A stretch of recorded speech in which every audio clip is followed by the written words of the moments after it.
This is the Reluctant Leader podcast, the podcast designed to help you if you've landed a leadership role through no fault of your own and now need to find out what you should be doing.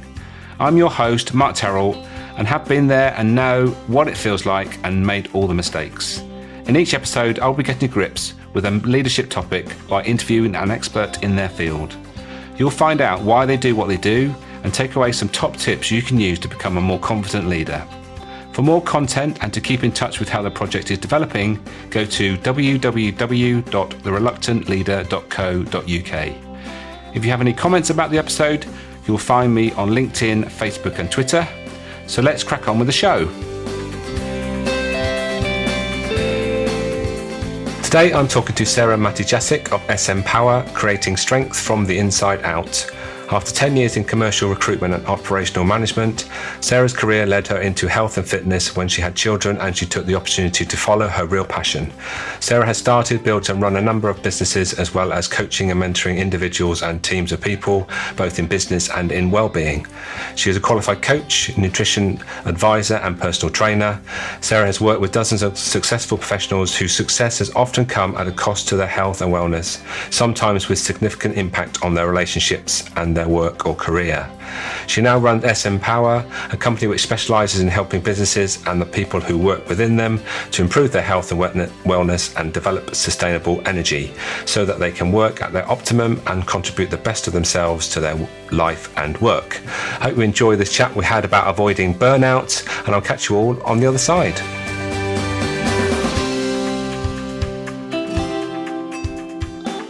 Sarah, welcome to the Reluctant Leader podcast. Thank you, Mark. It's great to be here. We're going to be talking about avoiding burnout, which is important. I know a lot of people that have probably not put their health and all the other bits and pieces to one side and concentrating on the business, and then woke up one day and suddenly realised, actually, I've got things a bit unbalanced. And I think it's a really great thing that you do, and it's a really important message. But before we go down that route, the first thing that I always ask my guests is, why do you do what you do? And what was that pivotal moment that took you down this path? Sure. Well, I mean, Mark, I've always had an interest in health and fitness in general. And I suppose probably it started way back, really, my story and why I've come about doing what I do. And probably started almost in my late teens, really. My dad became ill with cancer. And really at that point, 20 odd years ago, it was quite unheard of to be on a kind of a strict diet with healing foods, etc. And that kind of intrigued me and started my interest around vitamins, minerals, what they do for us, what they do inside our bodies. And I embarked really then on my first nutrition course way back in my late teens, and I really got into weight training as well. So I was always really into health and fitness, but fast forward many years in between, with a busy career in recruitment and operational management, a family to run, husband, 2 teenagers. It was probably at that point where it was the busiest time in my life, really, that I discovered I was out of balance, and actually I couldn't quite carry on as I was. And I don't know if anybody else can relate to this, juggling all those balls, and particularly being in a busy career as well. My fitness had slipped. I wasn't really doing anything much for myself. I wasn't focused on myself at all. It was all about my career and my family.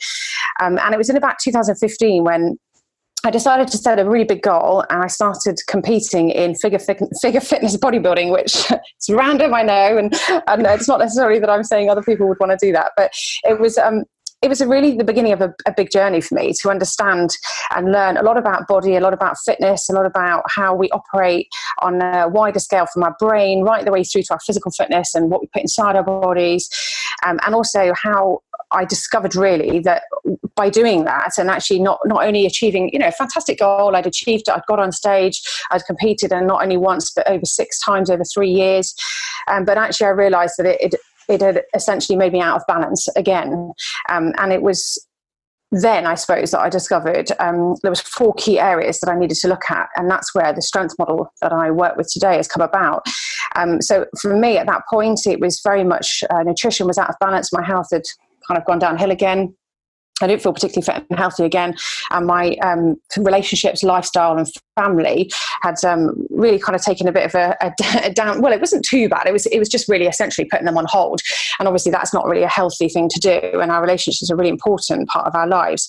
Obviously I didn't put the children on hold. It was more the sort of family in general. So it's really led me to believe that the key to success in life and business is really what we do with and what we put in our bodies.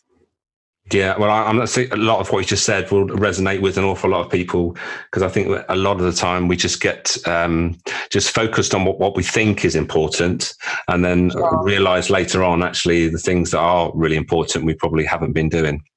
So, when you decided to get more into this and focus on something, what was the first thing you did when you decided to go down this path to offer this to these people that are sort of trying to avoid burnout? Because ultimately, this is what we're talking about: it's avoiding that happening. So, it's putting things in place to stop that happening.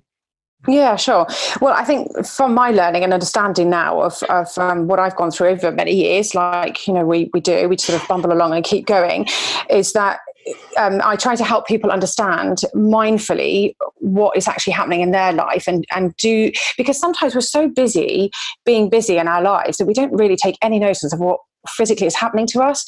And I often find people sometimes wake up and sometimes don't. So when I work in workshops and keynotes and I'm teaching people in that sort of situation, they might then think about these things. But actually, sometimes when clients come to me, they've already got those ailments and issues that they're saying, oh, this is happening to me, that's happening to me. How can I start to change things? And we start to look across body, brain, nutrition and nurture, which are the four key strength elements. And we really delve into what's happening, how they're thinking on a daily basis. What are they doing to improve the way that they think? We look at their nutrition. So what are they putting into their bodies? How are they feeding themselves? Are they eating whole foods? Are they drinking 2 litres of water plus? Are they looking after themselves in that sense? And then we look at nurture and body as well, physical exercise and well-being.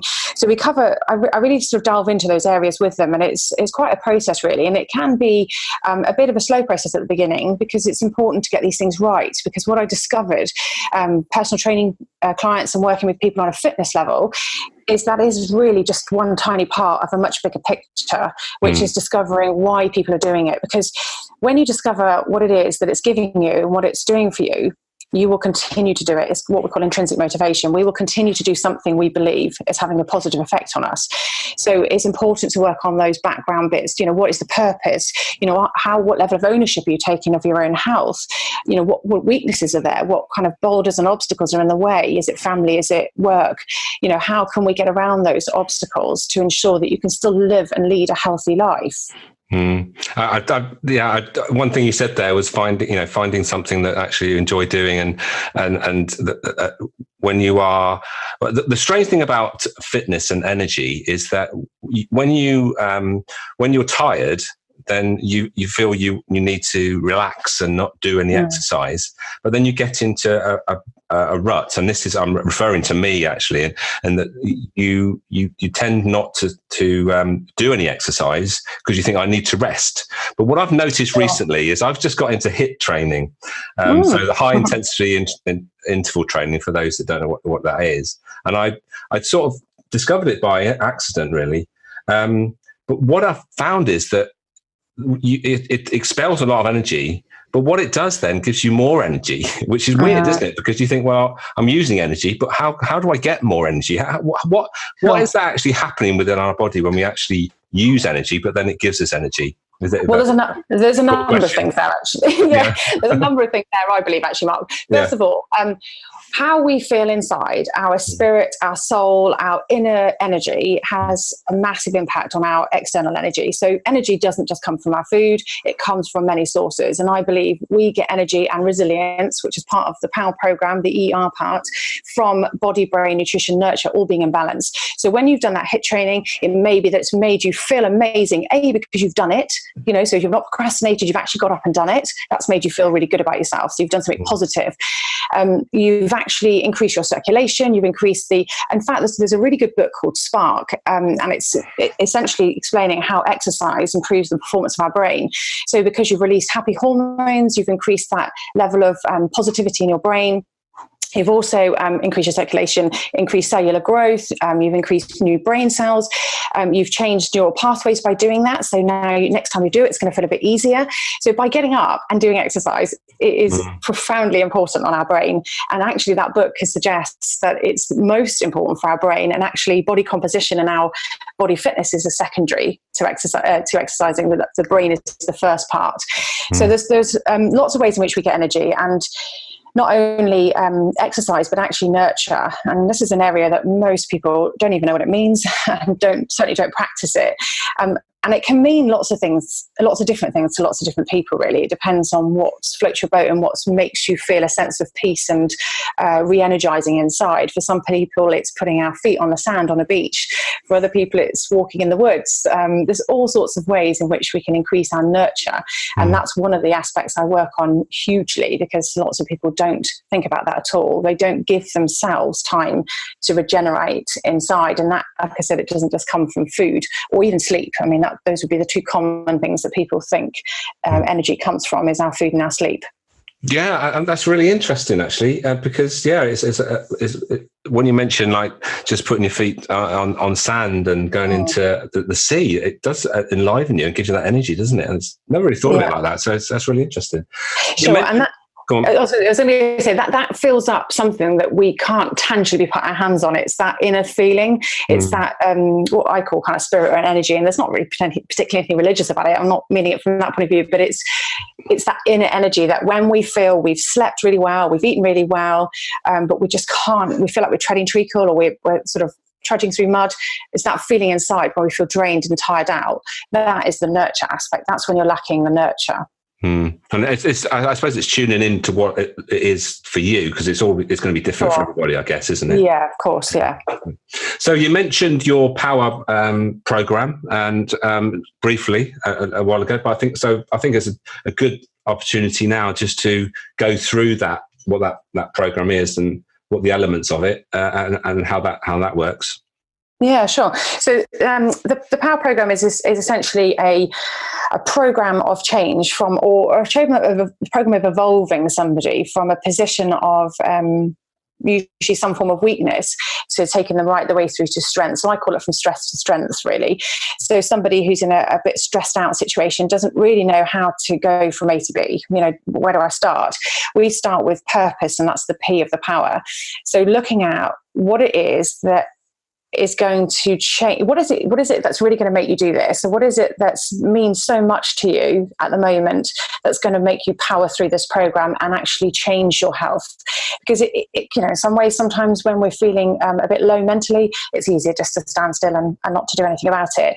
So we're trying to discover what that purpose is and what's going to keep you going when times get tough. Because of course, things are going to come back at us like they are doing in your current moment. Mm-hmm. Then we're going to look at the level of ownership you've got and what kind of is in the way of that. How can we increase that level of ownership? And that comes down to purpose as well, because you'll take more ownership and you'll be more motivated intrinsically when you've got a strong purpose and a why. And it's said, isn't it, that no matter how hard that when your why is really strong, it doesn't matter how hard that how is. You'll endure it, won't you, to get to that why. So that why is really important. And then we look at what weaknesses there are. So what kind of things might come up in the way, whether it's a career thing, whether it's a family thing, whether it's a health reasons, all sorts of things that people have as a weakness.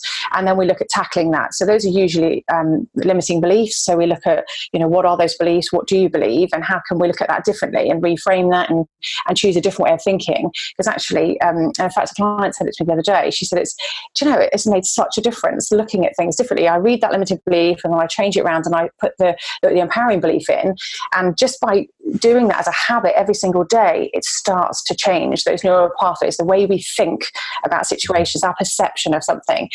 So that's really important to do that background stuff before you even get to doing the fitness element and the nutrition and how we're actually going to get our bodies fitter. From the brain perspective, it's really important. And then we look at sort of energy and resilience. And those two areas, I cover what's called a strengths model that I've developed from all the experience I've had and all the different qualifications and people I've worked with and the clients and the stories I've had. And the strengths model involves 4 key strength elements, and that is our body. So essentially, use it or lose it. If we don't use it, we're going to lose it. Our muscles deteriorate, our body deteriorates our flexibility, everything, if we don't use it. So how active are we on a daily basis? What do we do on a daily basis to make our bodies move and increase our circulation, encourage the need for a strong metabolism? So do we actually use our food, or do we just store it because we sit down all day? There's lots of research actually out there that the negative effects of sitting for 6 or 7 hours a day in front of a computer can actually be negated by doing about 60 minutes of activity. And that doesn't have to mean going to a gym. That could mean taking the stairs a few times a day, walking about to the shops, or getting off the bus a few stops earlier. All sorts of ways we can increase our activity levels. Brain, so what you think about your brain about, essentially how good our brain functions will be the results that we get throughout our day. So do we choose the way that we want to think on a daily basis? Do we choose the day that we want to have set out in front of us? Do we praise ourselves for the good things that happen in our day?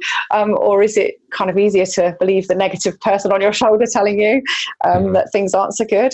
So, how well do we improve our brain? Do we read things that improve us, personal development books, etc.? Do we play brain games that improve our flexibility of our brain? So how serious are we about getting good quality sleep? And if you really look into the way that sleep affects our brain, it's massively important for us to sleep, not only in terms of quantity of hours, but quality. Yeah, I just I've just read a book called Why We Sleep, and it's such an eye-opener, actually, the importance of not only getting the rest that we get from sleep, it's actually all the things that happen while we're asleep, and how like you talked about, the neural pathways and all those sort of things. There's a lot of research now that says that actually that's when we're asleep, that's when those things form. So if we're not getting enough sleep, then I guess we're denying our brain to actually change and evolve, isn't it? Absolutely. So when we sleep, we essentially process memories. So we process emotions. We take the emotions out of whatever's happened in the day, and we store that memory. So if we don't get a chance to do that, that is when people get more and more stressed, because we're filling up essentially our stress bucket.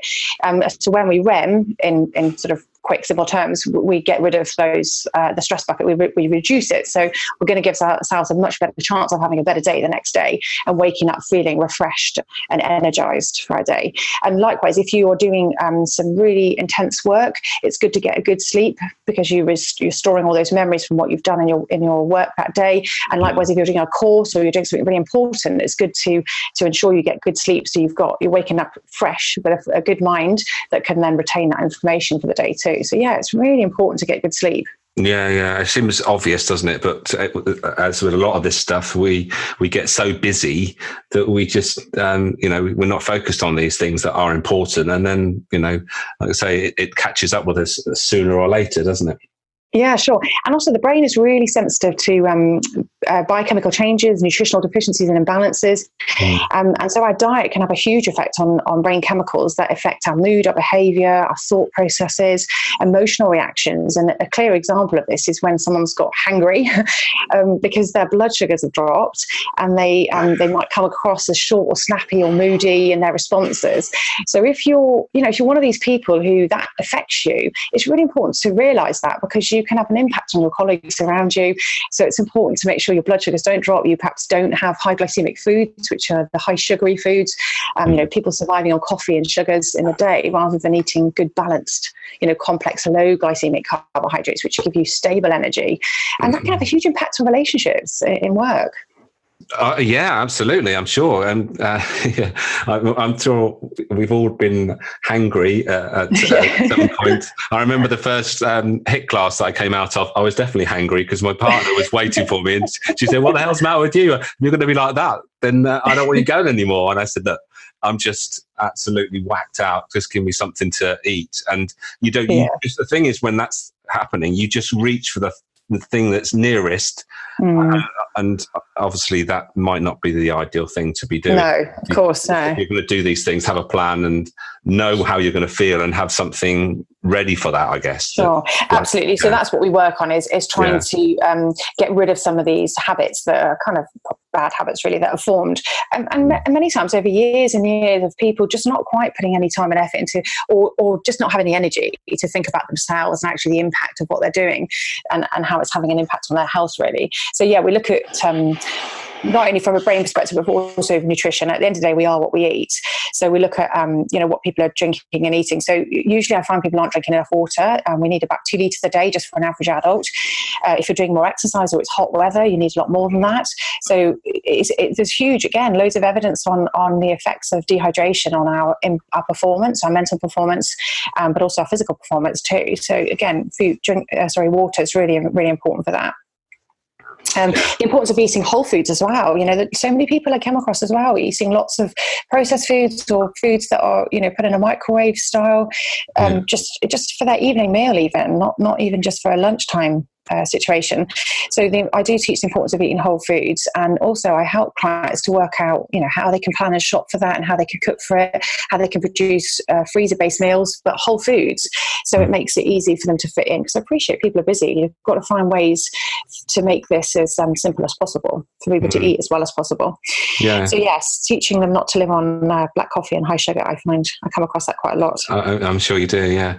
And what I'm thinking here, that obviously there's lots of elements you've talked about, and one of the things that we're, as a species aren't very good at is that, it's a classic New Year's Eve, New Year's resolution thing where we put in and think that we can do loads of things, change loads of things all at once, and then ultimately, because it becomes overwhelming, we stop doing those things and end up having, actually back to square one. So how do you manage that? How do you manage the sort of the gradual change? I guess that's what you're working on, gradual changes rather than massive changes all in one go. So when that happens, I find people have put that all in place, is they probably, or possibly, or most of the time, haven't actually thought about why they're doing it. So that's where the purpose comes back in. So I take them right back to the stage one of, right, why are we actually doing this? What is it going to look like, mean to you? How are you going to feel? What's going to be different? How is your life going to look? How are you going to be different? What are you going to feel like? And really try to get them to understand and put themselves in those shoes of that goal that they've got, whatever it is. And then I find that then, keeping on top of that and working through a process of coaching with them really to ensure and to instill those habits. And once you've got those habits in place, it's like the healthy eating, to be honest.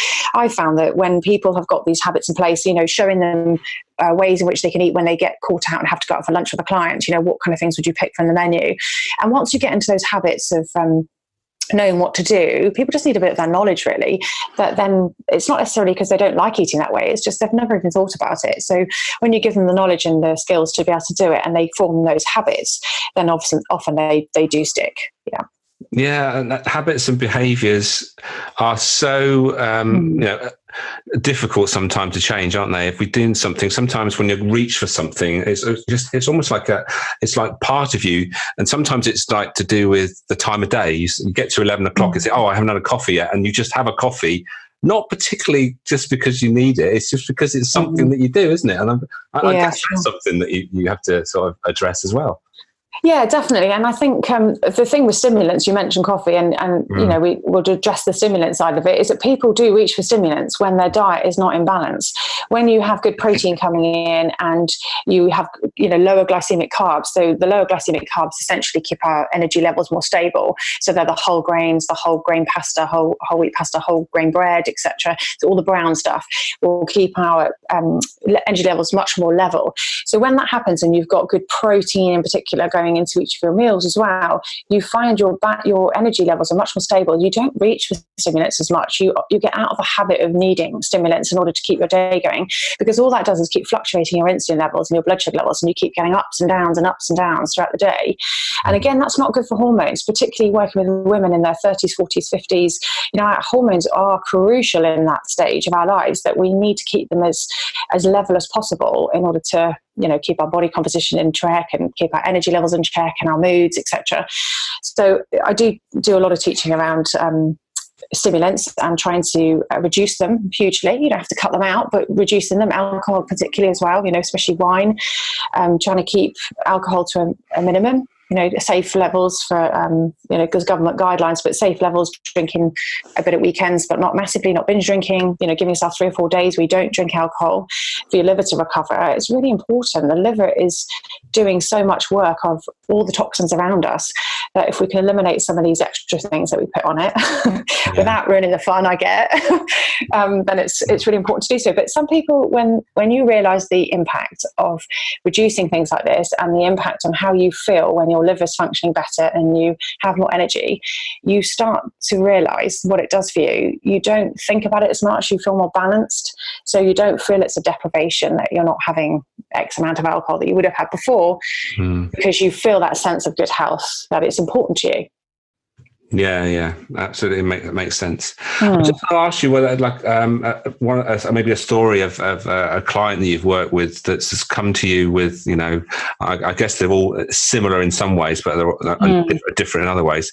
So, what is there a typical sort of story that we talk about when someone comes to you that is in that sort of burnout sort of scenario? Yeah, I've actually had a number of clients thinking about it that have come to me, particularly with sleeping problems and not wanting to get out of bed in the morning. Quite simply could not wake up, could not get out of bed, bordering sort of autoimmune issues as well. But aside from medical situations, I'm not medically trained. I'm not a doctor or anything. But looking at somebody who's almost trudging through treacle and not being able to get out of bed in the mornings. Those are the kind of stories where I find that people have gone past, they've really gone far enough that they now know there's something not right. I've got to do something about this, rather than the tiny body whispers that you might get leading up to that.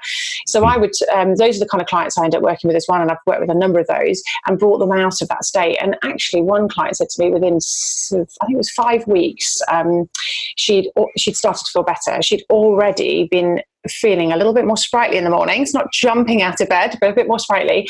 And we'd just changed things, like we were looking at some of the sensible nutrition habits. And this isn't a case of taking someone's diet and completely changing it. This is simply taking out and evolving it. And that's where I found most success, is not giving somebody a meal plan, but actually looking at what they now currently eat and just evolving things in that plan. And just exercise, starting now to do some exercise. She wasn't exercising at the time. But again, gradual things, small things. It wasn't a gym. It wasn't necessarily out walking on the road. She wanted to go in a gym. But it was gradual resistance-based exercise. I'm a firm believer in weight training and resistance exercise, especially for women in their 30s and 40s and 50s and beyond, because when we build muscle tissue, we have a different hormonal situation going on. And we also build bone density too, which is important for preventing osteoporosis in the future. So there's all these sorts of things. And that building of just even those tiny bits of using your muscles and starting to build a little bit of muscle tissue and lean tissue starts to create a feeling inside of strength.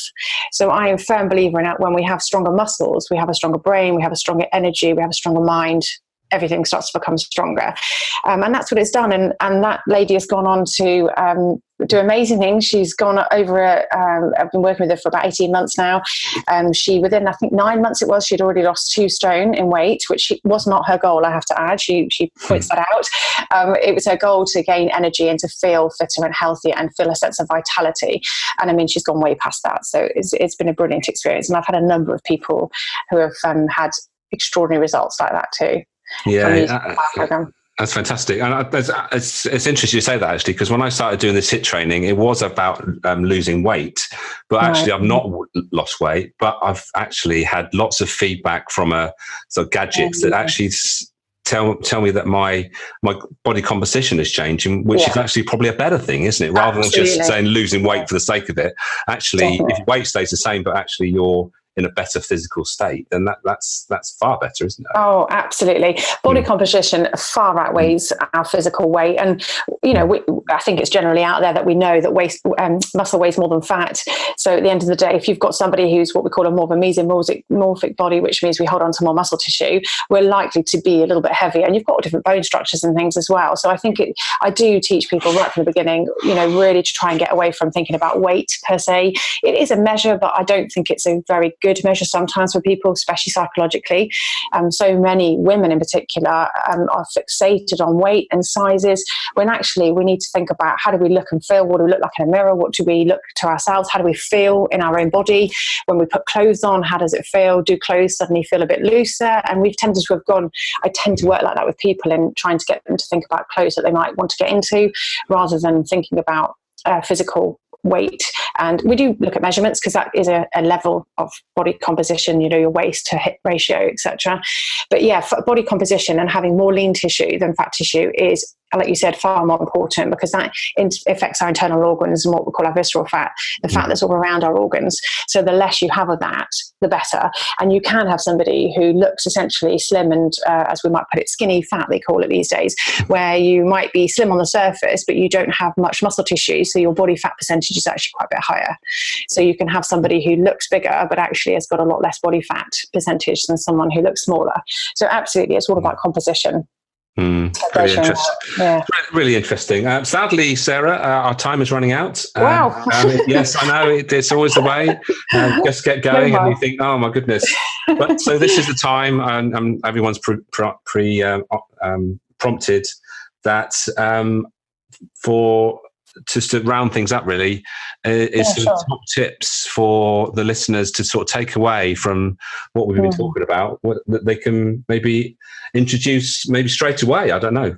Yeah, sure. Okay, so I've got my 3 top ones I think that are most important. Is the first one is aim for balance. So in all those strength areas, body, brain, nutrition and nurture, don't just work on one thing, work across the 4 things, even if you just find one thing to do in each of those areas. So having an active body, thinking about how you think in terms of brain health, eating well for nutrition, and also playing well for nurture. So we didn't cover nurture in massive detail, but playfulness and fun is really important. And plan these goals as well as you plan your business goals. That's my tip there.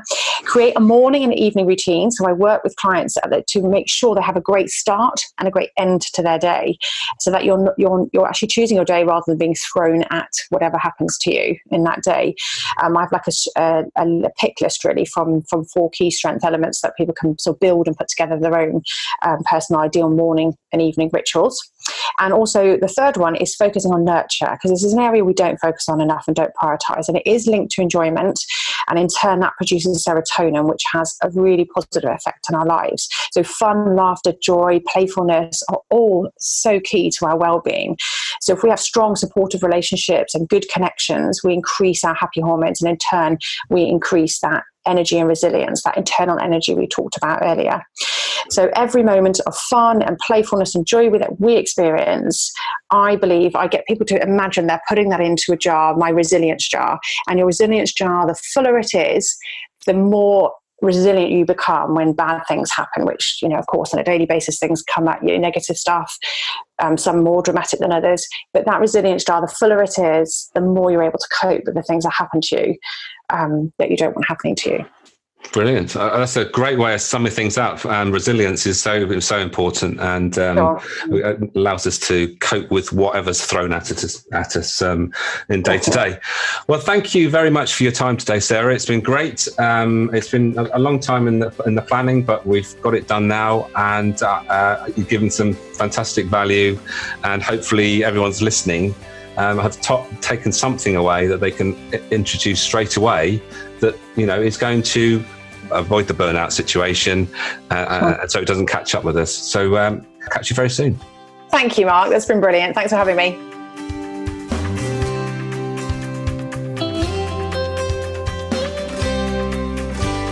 Thank you for listening to this episode. If you enjoyed it, please take a moment to leave a review. Don't forget to check out the Reluctant Leader project at www.thereluctantleader.co.uk. Make a note to start, stop or continue doing whatever struck a chord in this episode. And until next time, be the best you can be.